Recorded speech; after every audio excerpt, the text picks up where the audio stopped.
Right, okay. Okay,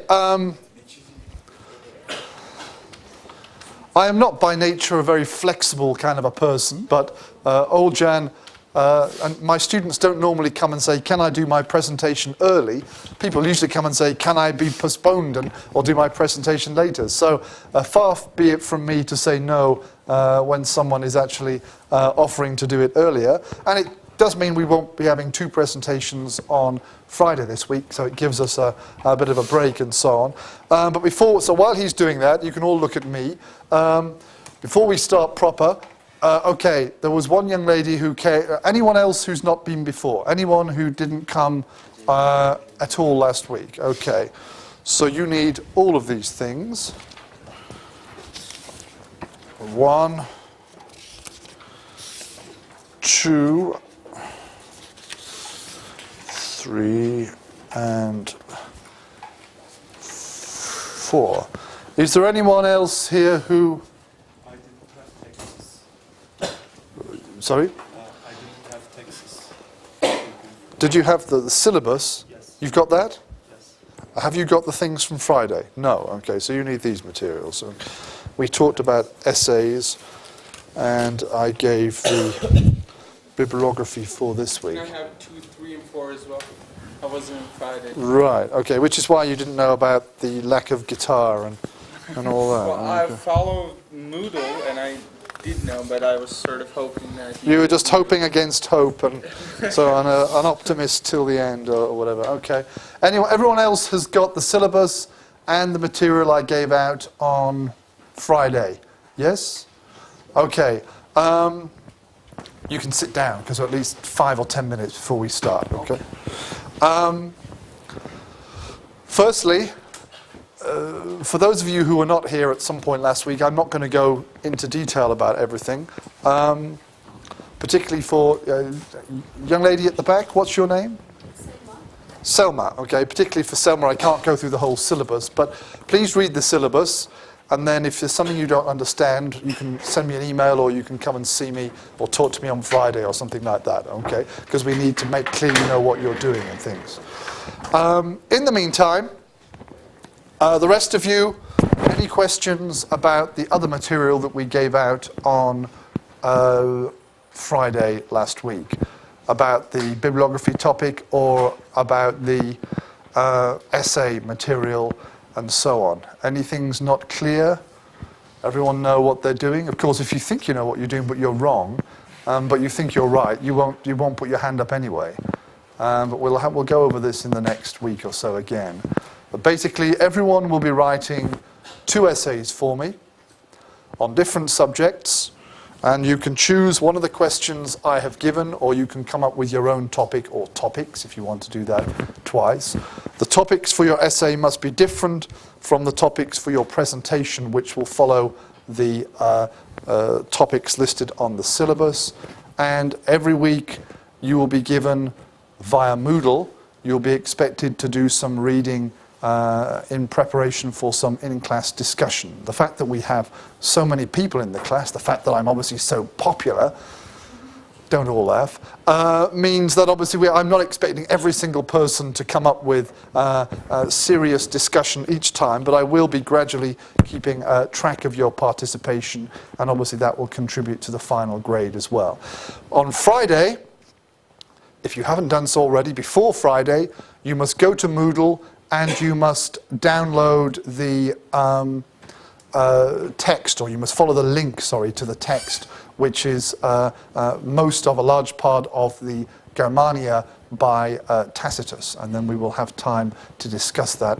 And I shall put a couple of questions, a couple of ideas up on Moodle in the next couple of days, and you'll be expected to consider those and use those as kind of preparation for the discussion, okay? So anyone, put your hand up now if you've already been to Moodle and actually accessed the text. Okay, so it works. That's why I wanted to check. I wasn't going to be writing and checking and making sure everyone's done it or not. While we're on Moodle, we will be using Moodle to some extent in the course. It saves me photocopying 23 texts every week if I put things on Moodle as often as possible, at least, and I hope to use it for other things as well. Therefore, please do enroll onto the Moodle course. If there's any problem, you let me know. At the moment, we have 23 people in the class, and I notice 19 people enrolled as participants in our Moodle course. So that means 4 of you have not done so yet. Please do so as soon as you can. If there's any problem, let me know by one means or another. Right. We can move all my rubbish out the way since you're sitting here. Okay, Murad? Okay, yeah, because no one likes to be stuck in class at 5:30, I decided what we will do is we'll use our 1 hour on Tuesdays. So today, my watch is over here. Sorry? Tuesdays will be presentation then. No. Well, it could be if people are efficient and organised like you are, and at a certain point, since you all know your topics, you can start preparing early. But each week I will give you bibliography for the following week, okay? And that's usually going to be given on Friday, and then that only gives 3 or 4 days until the following Tuesday, which may be enough. Obviously it is for old John, but for some of you with all the other work you've got to do, 4 or 5 days may be not enough. You might need the whole week to prepare, okay? At a certain point you should be getting your bibliographies early and you can start preparing your presentations early. So the logic is 1 hour on Tuesday, partly because we finish late and also because then we'll introduce the topics on Tuesday and then we'll do more substantial work on Friday, including at least 1 presentation, sometimes 2, okay? 2+ hours on Friday. On Friday, okay, and 1 hour on Tuesday. And yes, my watch here. Many, many years ago, the strap on my watch broke. So and I never got round to getting it fixed. So for a long time, I just put the watch in my pocket and put it on the desk. And since then, I've got into the habit of doing that. So I usually take my watch off and put it there. But so that's usually if I'm standing there, of course, I can see. Yeah. We will discuss Tacitus text on Friday. Yes. We will analyse Tacitus according to the nature of the source, the reliability, what it tells us about the Germanic peoples, what it doesn't tell us, what it tells us about Tacitus, why he wrote it, and things like that, okay? I hope. I'll put some pointers on Moodle. Okay, I better introduce our topic very briefly, as old Jan is obviously bursting to take over. Bursting literally. This week we will look at the late Roman Empire and the Germanic peoples. Now there's a couple of important points, very, very general points we need to think about here. Traditionally, we have historians or people have seen the kind of Roman Empire as this great monolithic, static thing that was a period of history, the Roman period, okay? And then at some point in the 5th century, sometimes we say 476, or some other dates are given. At some point, we say kind of the Roman period ended, and then we kind of shift over to the Middle Ages. Now, things don't work like that. People in the Middle Ages, people don't kind of wake up one morning and say, oh, I feel very medieval today, or something like that. It doesn't happen overnight like that, okay? But obviously we're talking about a period when we look at the Roman period, we're talking about a period from earlier than the 1st century BC down to maybe the 5th century. We're talking 500 years or more of history. And we can't see the Roman period, whatever that is, as a kind of single, simple, and as I said, monolithic and consistent thing, okay? The Roman world, whatever that was influenced by things and was changing all the time. So these days, we often might think less about the kind of end of the Roman Empire, but we might talk about, and maybe I mentioned this the other day, transition. That the Roman world was changing, and what we get in the 6th century, when we're officially kind of medieval, is something that was actually very similar to what was going on 100, 200 years ago, but just we have slightly different people with slightly different names in charge, and we don't have the idea, at least, of a sort of single empire which had pretty much been disappearing for a little while anyway. So we don't have this kind of thing of saying Roman world is this, and then suddenly the medieval world starts here. We need periods in history, we need periodization to help us kind of categorize and approach the past, but obviously they are very misleading in a number of ways. So the Roman world was not a single thing. The world that Julius Caesar lived in was a very different world than the Roman world of the 5th century, when it was officially declining or falling or changing or whatever. And it was a lot more similar to what was going on in the 6th and 7th century. The people in the early Middle Ages certainly didn't think that the Roman Empire had somehow gone. They saw themselves as the heirs, or even as the Romans. Okay, we'll talk in a few weeks about a British clergyman, priest, or whatever you want to call him, later becomes a saint, wrote one of the earliest accounts of the end of Roman Britain, and he talks very briefly about the people in his society in the 6th century, and he refers to them as citizens and Romans and things like that. So he was an educated, very well-educated man living somewhere in Britain, probably close to what is now Wales, writing in Latin, fairly good Latin, and he saw himself and his fellows as kind of Romans. Okay. And we'll talk next week, we'll look at people like Clovis, one of the greatest Merovingian Frankish barbarian kings, okay, walking around in tunics of purple, trying to look like an emperor. Very different from Augustus or Julius Caesar hundreds of years earlier, but he certainly thought himself as somehow part of a Roman tradition. So we don't break it, we don't see it as simple breaking up of an empire suddenly or whatever, and certainly the people at the time didn't. So we need to think quite carefully about these issues as we move in. Secondly, and without wishing to maybe anticipate what Oljan's going to say, though I think you're going to focus mostly on the military stuff. Is that what you said, or?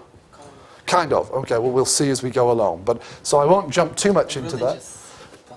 Religious, okay. All right, well, we'll see what you've got to offer.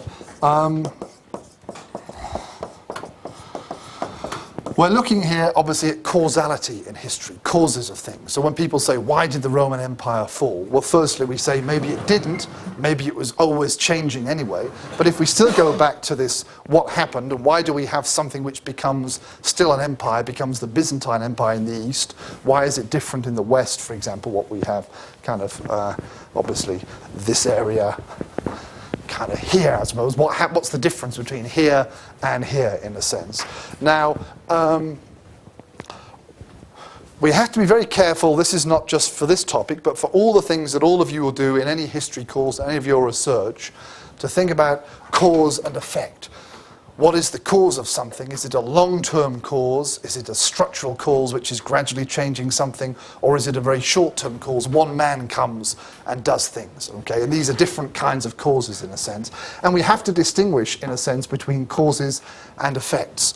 Now, Egem, where is Egem, is going to talk on Friday, I hope, about the Germanic peoples and their invasions. That's the other big side of our medallion. Now, in the past, people often saw the Germanic peoples as a cause of the collapse of the Roman Empire. Okay? Here is old Jan and myself. We're the Romans sitting here in our togas, drinking wine or whatever it is, and you're all the Germanic peoples coming in and destroying our empire. Nowadays, okay, we often see the Germanic invasions as an effect, or to use the medical term, a symptom, a result of that. Because the Roman Empire was collapsing or changing, the Roman people were able to get in.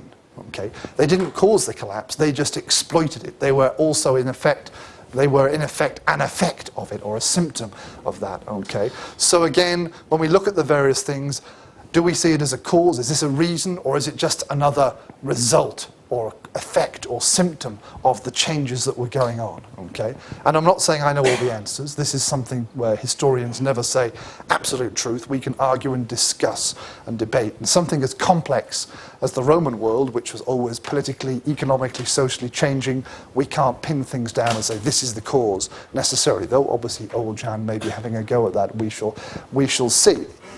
So, I did want to say a little bit more about the sort of background to the Roman world and things, but since we have our presentation, I think we should start with that, see what we've got to say, and then we can pick up a few things there. Did everyone manage to get the text of Tacitus from Moodle? I can see some copies being brandished. Sorry? It didn't work. No, it did. It did, right, okay. I realised this afternoon that if you want the new page to go in a new window, you have to select that. So for this one, you got into Moodle, then you went out of Moodle. Was there anyone there? No? No, okay, well we won't worry about those mystery people anymore. I hope that if they're not coming, they're not coming or something.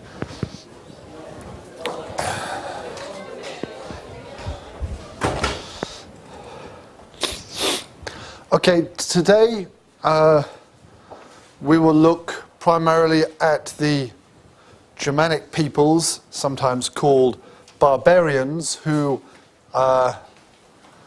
according to one interpretation, obviously contributed to the destruction of the Roman Empire in Western Europe. According to another one, we were mentioning on Tuesday, essentially made the most of the collapse which was happening already and worked their way in. And politically and culturally, they have a very big contribution to the history of medieval Europe. And as my father is an English, my mother was, I should say, from Wales, so I consider myself Welsh, but half of my DNA is Germanic, I suppose, of some sort. So we're talking about my ancestors of some sort or another. Next week, we will look at the sort of political development. So I'm hoping what we will be doing today with Ejem's presentation, what I will say is kind of the background, who these people were and their effect on the empire and so on. And Oljan, who's not here, mentioned a little bit also on Tuesday. The next week we will look primarily at what happens when they finally are established and settled into into Western Europe and they set up new kingdoms and so on. And then the week after we shall look at the similar thing but for the British Isles. Everyone, just checking, everyone's been before, everyone's got bibliographies and everything, yes? Anyone? I'm looking at familiar faces. Okay, so, let's let Ejem make a start then. All right, everyone. Before we get back to our Germanic friends, and before we look at this unfortunate young man here, or maybe not young, I don't. A few practical things. I checked before coming to the class, and it said 21 people, but the 21st one is me. So 20 of you are enrolled for the Moodle version of this course.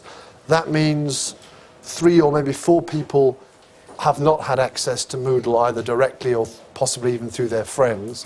So please try and get enrolled. It should be the maximum number, and if there's a problem, well, you can let me know. It's not something I can necessarily solve, or maybe I can if I can contact someone or something like that. And we'll try and use it, as we go through time, we'll try and use Moodle more proactively. Similarly, I see that I have 20 names on my presentation list. Remember, for each week, we have a maximum of 2 presenters. This week we had Ejem and we had Oljan on Tuesday. In fact, next week and the week after are currently blank, so I'll have to start applying pressure to try and get someone. We need at least 1 person next week, so we don't have too many people later. But 3 or 4 people have not given me their names for presentations. If you are amongst those, then speak to me at the end of the class when we finish, because we need to, I'll assign you a presentation. I've already had a few people asking me about the essays. If you've already looked at my list and you've decided which question you would like to do for your first essay, which will be due in 18th of November, then let me know. You can either come to my office after the class today, in fact, and we can print out a preliminary bibliography for you on that.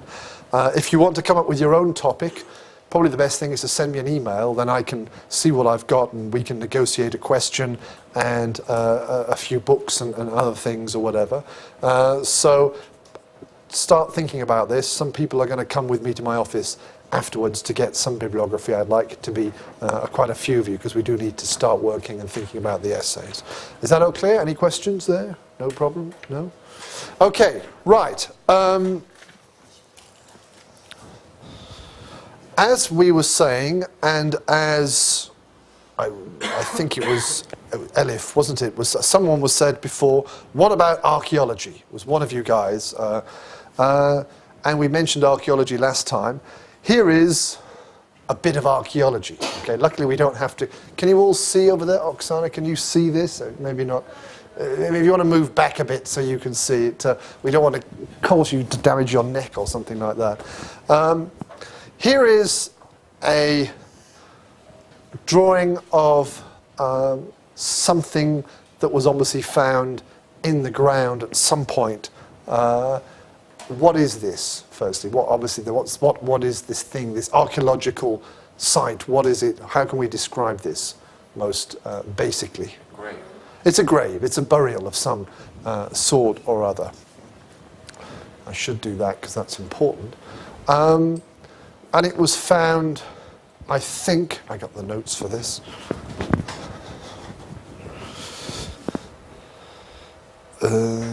Yes, it's found somewhere in what is now Germany.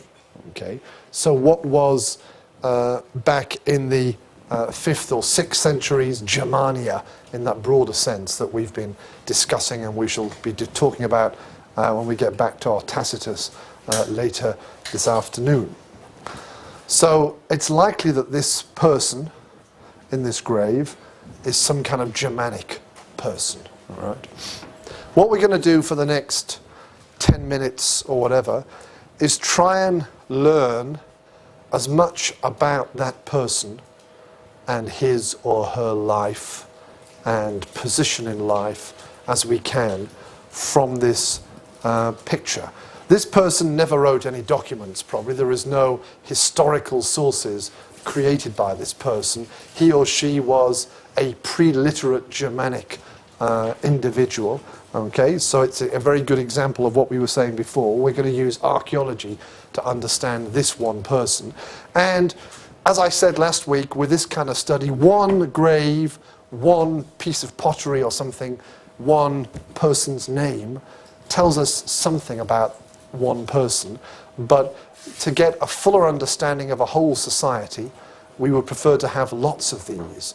Or if we don't have lots of these and we have one, then that tells us, we compare it with the things that it's not and so on. We looked at, in an area, we looked at lots of names or lots of archaeological sites, lots of words if we're doing languages, and then we can begin to see a pattern and we can reconstruct something about the whole society, not just about one person. But we're going to stick today with one person and see what we can say about him or her. So let's take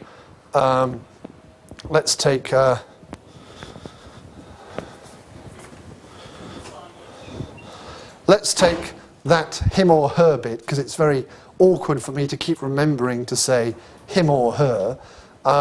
So let's solve that problem. Is this a guy or a gal? Ejim? It's a guy. And why do you say that? Are you been counting the number of ribs or something? No? Right. Well, that's very sexist of you all to assume just because someone has a sword that they have to necessarily be a female. I mean, if we said that in an American university or something, we'd probably, I'd lose my job or something like that. And sorry?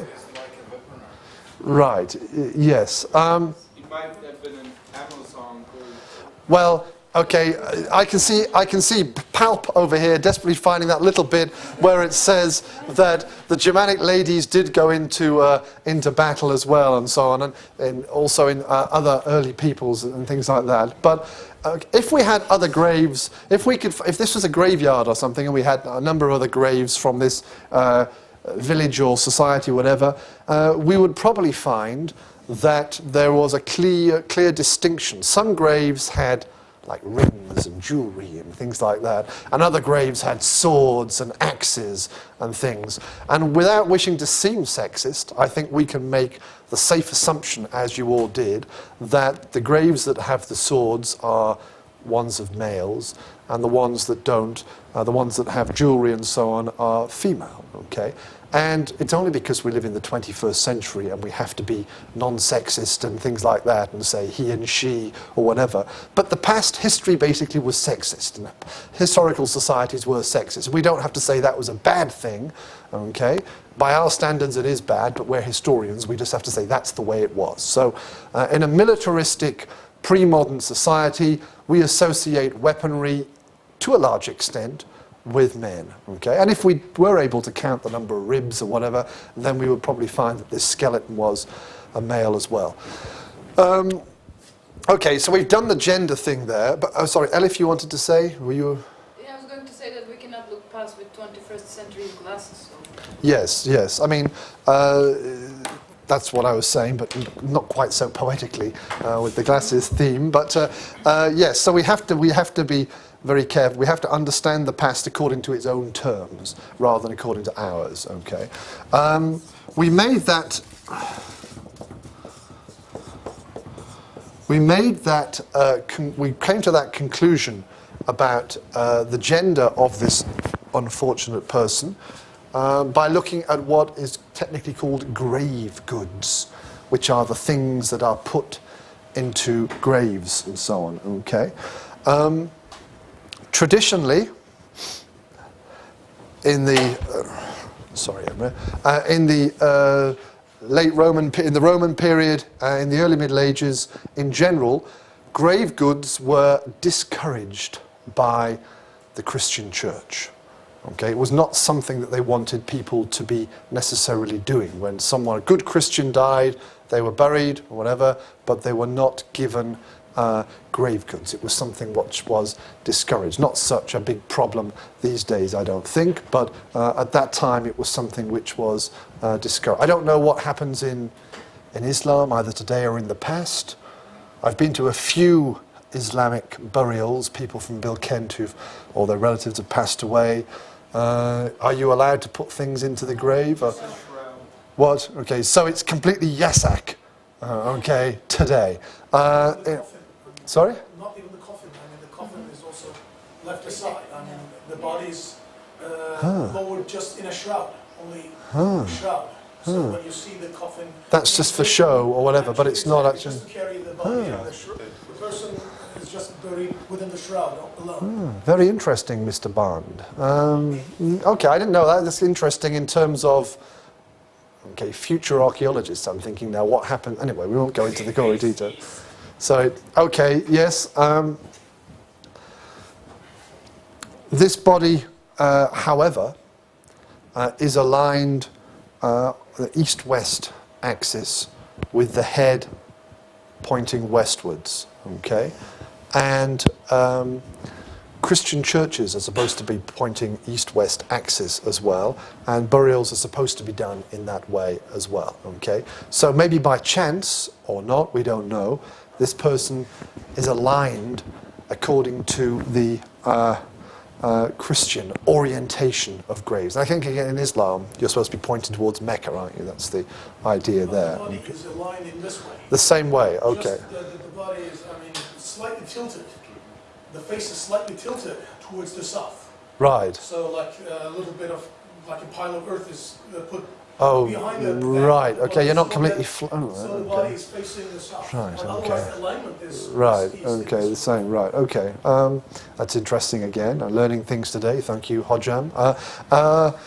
Okay, so what does that tell?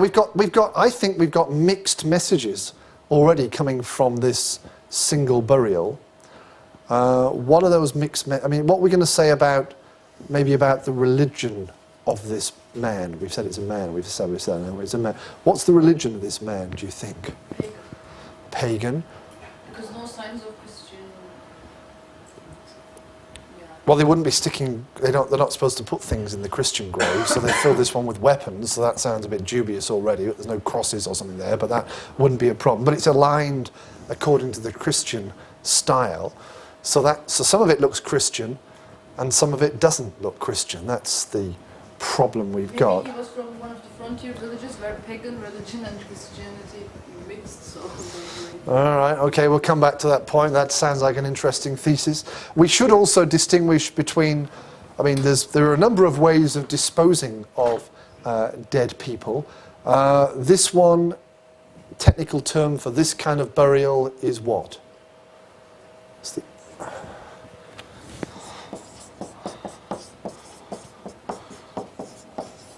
inhumation. It means you put the body into the ground, okay, which means with a coffin, without a coffin, whatever, but the body goes in the ground. What is the other main way of dealing with a dead body? Cremation.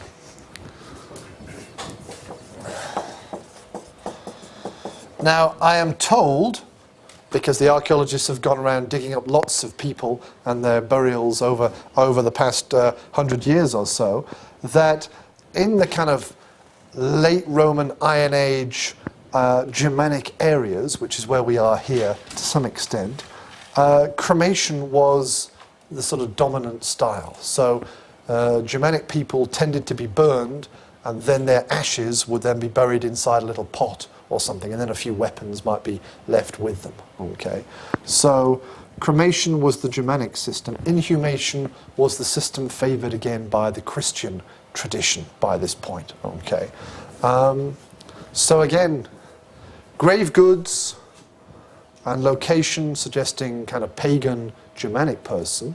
The alignment of the grave, which may be by chance, of course, but also the fact that it's an inhumation, suggesting that there is some connection with Roman or Christian, or they both mean the same thing by this point in a sense, traditions as well. Okay, so we'll come back to the thesis and the idea and explanation shortly, but let's look at the grave goods again. So we've established that it's a guy. Okay.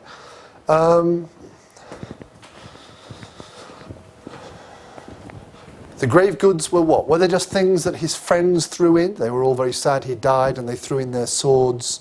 And when a lady dies, the other ladies throw in their jewellery. What are these things here, apart from being weapons and a few other things? Who do they belong to, do you think? Probably his belongings in general. Okay, that's again an assumption. We can't sort of say, hello, Mr. Skeleton, whatever, do they belong to you? But the assumption is that they were things that he had in life, and therefore they're being buried with him now. Okay, so what does that tell us? If we bury someone with their possessions, we can say a little bit about what kind of person they were, man or woman in this case, for example. We can also say a little bit about socio-economic status. What do you think the socio-economic status of this man was? Okay, I saw Fatty's hand first. Probably some militaristic background, and it's not the society is not having any agriculture or mere agriculture, but it's more expanding or maybe nomadic.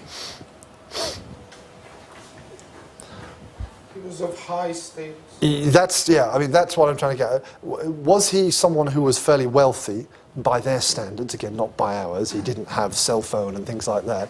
Or was he someone who was poor? And as someone said, there's a lot of weapons in there. One of you said before, there's a lot of weapons in there, David. There is a lot of kind of weapony things. We can't even make them all out. Now, we always debate this. I wonder whether this is kind of stirrup or when did they get stirrups, when the stirrups get going or something like that, or whatever, or the bit, maybe it's the bit from the mouth. I wonder whether he had a horse as well, which would be very quickly make him very high status person at that time outside the Roman world. This looks like some kind of, it might be a shield, it might be some kind of mail armour there that's going on and things. I'm not very sure what that flat thing is at the bottom. Tiny record collection. Sorry? Tiny record Yeah, he's got his 45s there with him because they can't play them anymore, mate. So I'll just stick them in your grave. Yeah, that's a nice idea. We could judge his musical tastes if we could look at those. But The things next to his head, are they tools? they could be. Yeah, it might be knife. Well, there's an axe here, which of course is both a tool and a weapon, I suppose. That looks up here. We've definitely got a scabbard for the sword to go in. I know what that is, and they could almost be tools or something like that. Chisel or something, or it could be a small weapon. It's hard to. So he's got a long spear as well, and it seems like another. This is a sword right there, and then the end of a spear or lance or something. But yes, whatever the individual things are, and obviously archaeological drawing 100 years ago, whenever this was done, not quite as accurate as they are today. But clearly, we would suggest he was fairly wealthy, okay, by the standards of his society. We do not know lots of information about his society. How we can interpret that? Well, yeah. I mean, yeah, you're saying if we found lots of other graves and they had twice as many things, then he's poor. We can say that for an ordinary Germanic tribe, he's very wealthy, okay. But we do not know even he belongs to a wealthy tribe or a militaristic tribe. We don't know. We don't have to have. Well, that's what I said. Yeah. We're looking at. That's what I said before about patterns. When we can say some things and we make some conclusions, but we can only really put things in a bigger picture when we have many examples of something. Whether it's to do with languages we were discussing before, whether it's to do with archaeological sites, and so one guy may be the exception to the rule, because obviously we don't expect 100% perfectly fitting a pattern. So you're right there, and I'm kind of going a little bit beyond the reasonable bounds by making these kind of comments. But I presume you could say a couple of things about the society. So, for instance, the kind of quality of the tools, or the level of technology, and so on and so forth. Yes, we might even. I mean, I don't know whether we might find that some of these things may clearly be made of Roman manufacture. By looking at the tools themselves, you might say, well, this one was made in a Roman style, or this fits in with what we found in the Roman Empire, so this one came from Rome somehow. But exactly how it got there will be another thing. And we're not in a position today to do that ourselves. So yeah, with a certain amount of flexibility. Okay, we're fairly certain he's male. We're a little bit uncertain about kind of cultural / religious status, because we're getting both Christian and kind of Germanic pagan elements coming in. And we're definitely suggesting, with a certain amount of license, that he's of relatively high status. Okay. Now, Elif, go back to your thesis before, your suggestion. But I'm confused a little, because can I, for instance, interpret this with Tacitus' writings? Starting from footnote 2, he depicts the German warrior, and he says that all naked or only wearing a light cassock, and hardly upon any is seen a headpiece or helmet. But we have helmet in the grave, so I'm confused. Right. Maybe he is not coming from Germanic tribes, maybe he is a Roman soldier. Right, well again, we'd have to look at the stuff to see if it was Roman style or the style that was common in the Roman world at that time or whatever, which again, we don't know enough about the style of things or whatever. I think what we might say is that he's not typical. He doesn't fit in with what you're reading there, if that's reliable, of course, but that's another. We'll come to that question in a few minutes. Well, it fits with other things. The spears, there are two spears. Right. Right, okay. Spears and so on. Okay. This is a few hundred years later than Tacitus, so we have to also assume things can change. And of course, Tacitus is. Okay, let's not say too much about Tacitus. I don't want to anticipate what we're saying. But your earlier theory, what were you suggesting? We had the problem whether was he kind of Christian Roman style or this Germanic pagan. What was your solution to that? I said that maybe he was from a frontier tribe, where two cultures mixed together, clashed, and maybe that's why he buried with helmet and other stuff, but also according to pagan tradition. Yeah, okay. I think the burial is fairly close to what was then the border, well, the boundary, the frontier of the Roman Empire, but on the Germanic side, if I remember correctly from when I first photocopied this years ago. So that geographically is suited to what you're suggesting. And obviously, we do have, I mean, again, we're not doing a black and white thing. I said that last time. We can't say kind of, you know, you step over and suddenly everything becomes bright, you're in the Roman world, and you go back to the dark Germanic forest, you go back that way and things. It wasn't quite that sort of simple. But the people living in the Germanic world, especially those closer to the Roman Empire, were aware that there was this different and, in many respects, superior civilization, which was wealthier at least, and was very different from theirs. And many of them would have aspired, wished to achieve something along the lifestyle of the Roman Empire. And the people living in the Germanic world, close to the border, the people who could have been influenced more by the Roman tradition, would have been the wealthier people. The political and military leaders who would have even had dealings with the Romans, as we said before. Ejim was saying we had commercial contacts for many, many centuries and so on, of various sorts, and these people eventually moving into the Roman Empire and so on. So we can perhaps suggest that this man is trying to be a bit kind of Roman, a bit trendy. He wants to show that he's better. So he's not necessarily Christian, okay? I mean, he can be. There probably were Christians living in the Germanic non-Roman world at that time of various sorts, but he's kind of copying the Roman style of the burial, with not having a cremation, of aligning it on the west-east axis there and so on. But because he's a pagan, because he's a Germanic warrior, because he's a military figure in his society and fairly wealthy, he's also being buried according to the system of grave goods, because that's how they identified themselves, and he probably thought he was going to some kind of afterlife and things like that, okay? So this is both a good and a bad example, because it's not a simple one where we can say everything goes da-da-da-da-da and we can note that conclusion. But things are never like that, whether in history or archaeology or any kind of study. But here is something where we have to think quite flexibly and have to come up with a theory to explain it. Okay, we could come up with an alternative. We could suggest he was some Christian guy living in the Roman world, Germanic world, or something, all sorts of possibilities. But that's the one that I would go for. Okay, any comments, any thoughts on this, any suggestions?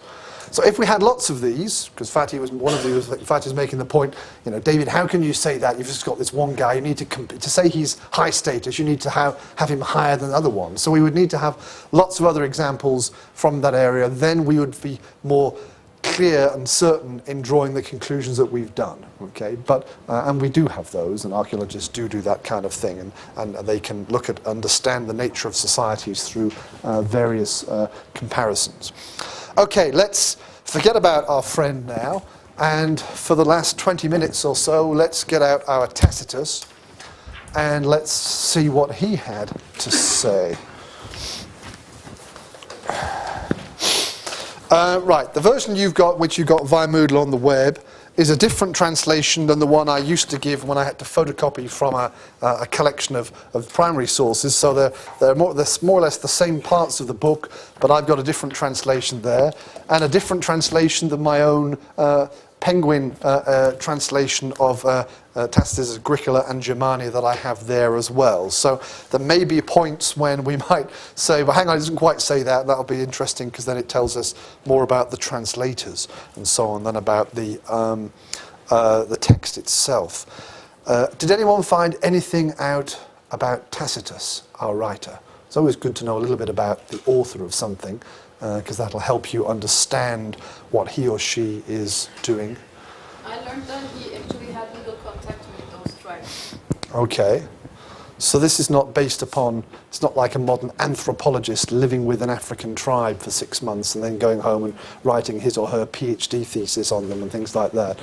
So this is based on secondary, other writings by other Roman authors, some of whom may have not have had contact with the people. There was a comment that he was actually criticizing Rome Roman Empire by making the... All right, okay, that's a big thing, so let's come back to that one. Oh, you're jumping ahead today. No, that's a very big issue. So I was thinking more about Tacitus himself. What do we know about the man, Tacitus, the author of this? Many historical documents, we have no idea who the author is. We try and work out who that person was, a bit like with archaeology, by reading the text and saying, oh, this is a Christian, or this is a Muslim, and things like that, or whatever. This case, we do know this about this person. What do we know about him at all, and when this text was written, and so on? These are important, basic things we need to start with. He was Roman, yes, let's use the past tense here. He wasn't a good Roman situation in his age, and he looked Germans, take some examples that they are better than... Yeah, okay, so that's the same. We'll come back to that in a minute. Let's leave this when you're all bubbling over with your noble savage stuff and all that primitivism. Let's come to that in a minute. So he was a Roman person, Tacitus. He was an important writer. He wrote a number of important historical works, histories of the early empire and so on. He was also the author of, it says, Agricola, who was an important Roman in the British part of the Roman world. So our evidence for early Roman history in Britain comes via him. From what I remember, this was written round about 98 AD, okay? Just to make sure we all understand. When I write C with a dot, what does that mean? Circa, roundabout, okay? Because we don't always know exactly when things happened. And technically, we should actually say circa AD 98. We should always have, if there's a date here, BC comes afterwards, AD is supposed to come before, but we always forget that. AD means what? Anno Domini, which, for those of you studying Latin for the past 7 days, in the year of the Lord, there's no hour here, we infer that, okay, in the year of the Lord, okay, which obviously is Jesus Christ, a Christian system of dating which we still have today, okay. So he's writing kind of at the height of the Roman Empire, when it was at its zenith, when it was at its great point of a little bit more expansion to happen, as we saw from Oljan's presentation the other day, but not a lot more, okay? This is the height of the kind of military achievement before things start to go a little bit bad during the later part of the 2nd century and so on, okay? And he's kind of Roman intellectual, okay? And that's enough for us to say about this for the moment. Okay. 15 minutes left, lots of things to say, so let's take the theory that we've had from a few of you, that somehow he's just, this is perhaps even understanding why he's writing it, we might suggest, he's just using this as a way of criticizing the Romans. That's what you were saying. He's using this description of the Germanic peoples to criticize his contemporaries. And is that more or less what you were saying as well? Can we get some examples of this? Can we have some proof that he is saying things about the Germanic peoples, but really he's being critical of the Romans, in a sense, or his own society?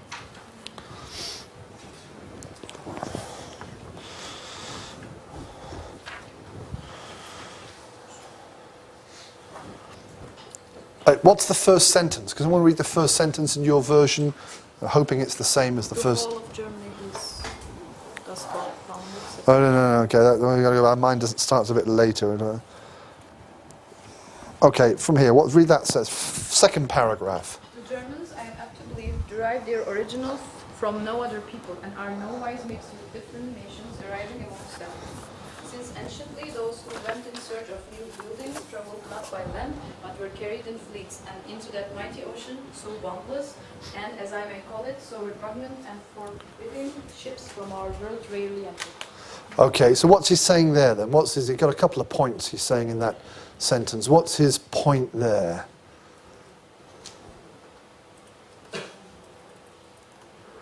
He's suggesting something about the Germanic race. What's he saying about the pure? They're suggesting a purity, okay?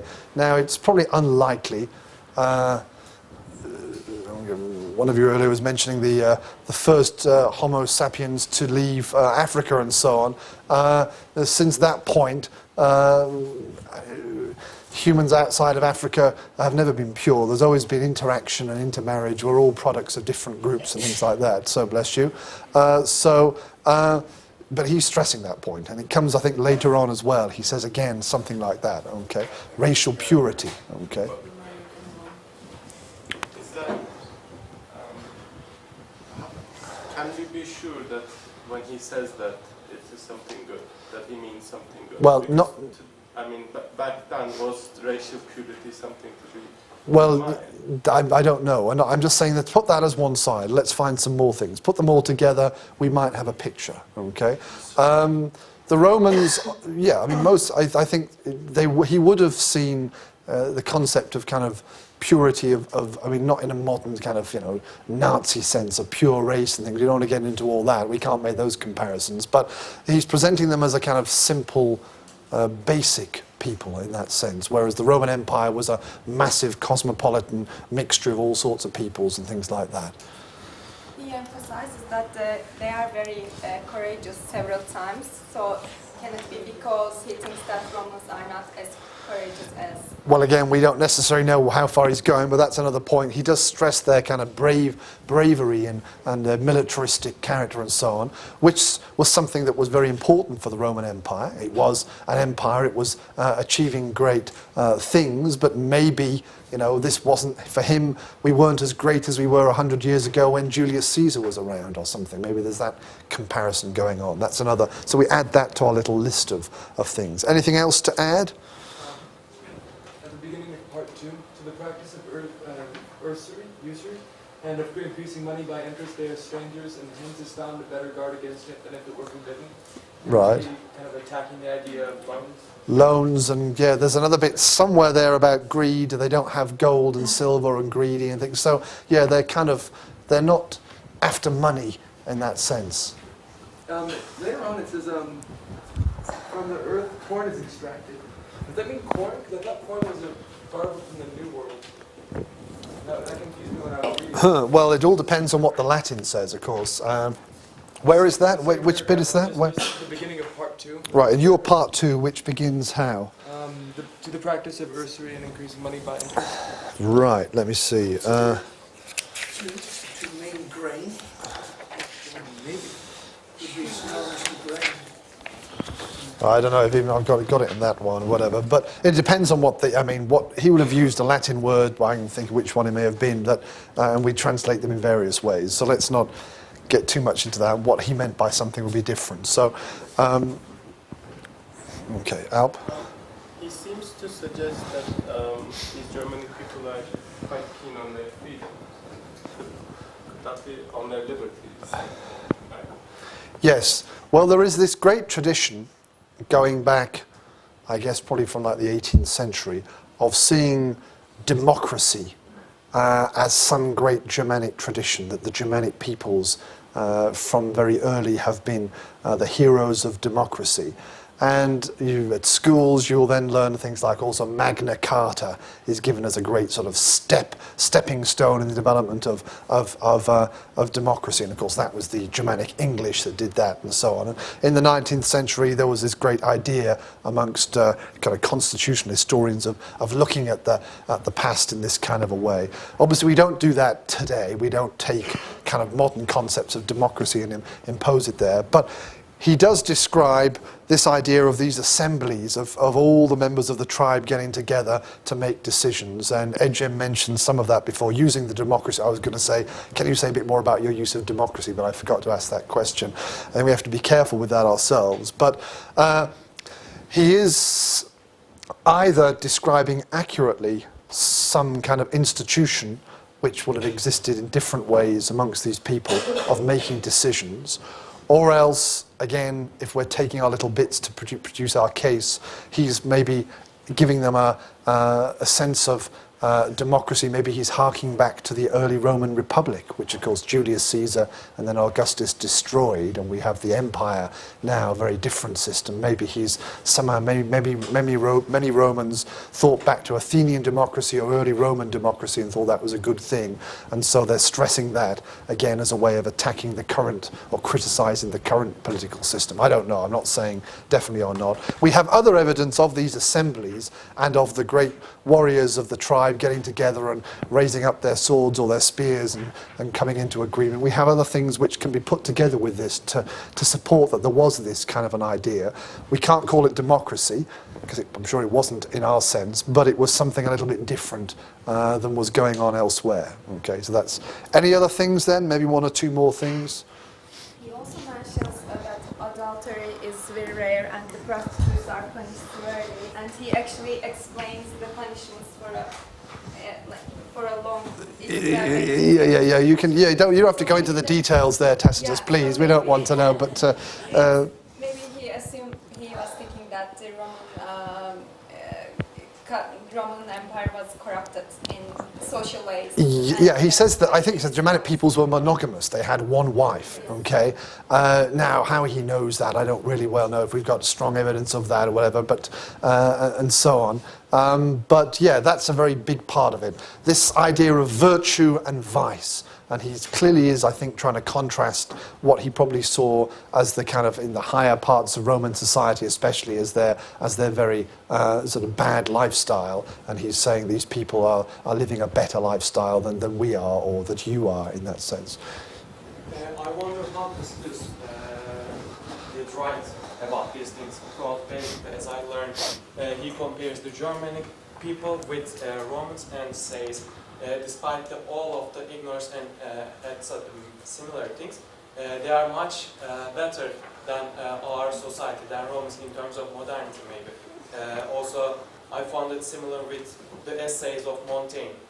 They are both saying similar things, but I wonder the attitudes of Romans to Tacitus, because in those years he wasn't, I guess he wasn't afraid of emperors, or etc. But I wonder how the Roman society see Tacitus. Okay, well, yeah, your comparison with Montaigne is a very good one. In the 18th century, you have, especially this, I mentioned earlier on, this tradition of the noble savage, which I think is sometimes connected to Rousseau, but in fact that's not quite true. But again, writers at that time, particularly after the period after we discovered America and so on, of course, many writers were doing a very similar thing and saying, look at these pure, simple tribes, and trying to contrast to our corrupt, vice-like lifestyle and things. So we could suggest that at least part of what he's doing is that. That's what we've been putting it together. You're asking what the Romans thought of this. Okay, no, he's not scared of the emperor coming and getting him and things like that. The emperor's not concerned with stuff like this. That's beyond that. But it's the educated, literate people in the Roman society, in Rome and Italy, especially in the main towns, that would have probably been read this or heard it read out to them possibly and things. And they would have probably all said, yes, it's terrible, isn't it, the way people are. It really is very bad. And then a few hours later, they'd have gone off to their mistress or something. I don't know, okay? We do similar things today. We all agree, we see something on television and we agree that it's making a certain point, and we think about changing our life, or we don't even, but we agree with it, we feel good, but then we go off and carry on as we were before. At least I do. Maybe you're all nice people and I'm bad, I don't know. But so I think it was a kind of rhetorical criticism. I don't think he's desperately trying to say, please all of you become good. He's doing it more in a literary, ironic style, perhaps, I think, rather than he's doing a desperate attempt to suddenly think, I'm going to write this, and then in a few years' time, all the Romans will become good people or something. I don't think he was expecting that. And they would have all nodded and agreed. They would have understood that message if it's what he was trying to do. But whether they would have... they wouldn't have felt angry and thought, who is this Tacitus guy, or whatever, saying that about me. They would have said yes, but then they would have probably carried on as they were, whatever, which is probably not as bad as he was saying or implying in many cases, but and so on. Don't you think that Tacitus chose the wrong example, Germanic tribes, to impose their social life to the Roman people? Because the Romans, I think that, saw themselves superior than the German tribes. So they do not see the German tribes as a perfect example. Right, yes. I mean, it's a trick. Well, it's the same in the 18th century. The French saw themselves as superior to the Native Americans or whatever, the Amerindians that were being discussed by Montaigne and others. So, yeah, he's not, and I don't think the message is, look, let's all become Germanic. Let's all turn into hippies or something and go and live in the forest and whatever, and have one wife and all this kind of thing. I think it's more just a kind of, it's a literary kind of a thing, I think, here. So that's a fair point. Does he say anything critical? I think there are a few points when, if we understand it correctly, he seems to be a little bit critical of the institutions or the lifestyle of the Germanic people. Is there anything, did you notice any of that? Is it in your version or not?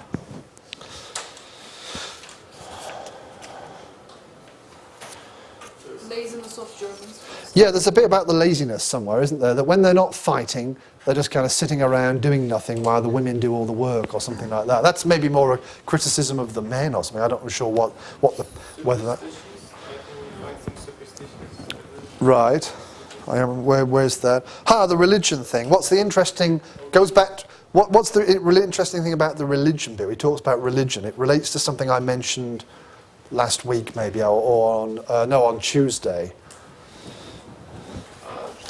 Polytheisms being kind of more flexible and taking other gods.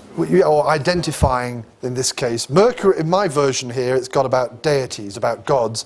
Mercury is the deity whom they chiefly worship, Hercules and Mars, it says, okay. He's using the names of the kind of Greek and Roman gods, Roman gods here, Etruscans in many cases originally, but the Roman gods, he's identifying their sun god with our sun god. So he doesn't usually give the name of Wotan or something. He refers to Hercules or Mars and so on, things like that, because he assumes it's essentially the same pagan god, or we wouldn't say pagan, that's our word, and things like that. So that tells a little bit, gives us a picture of how they worked and so on.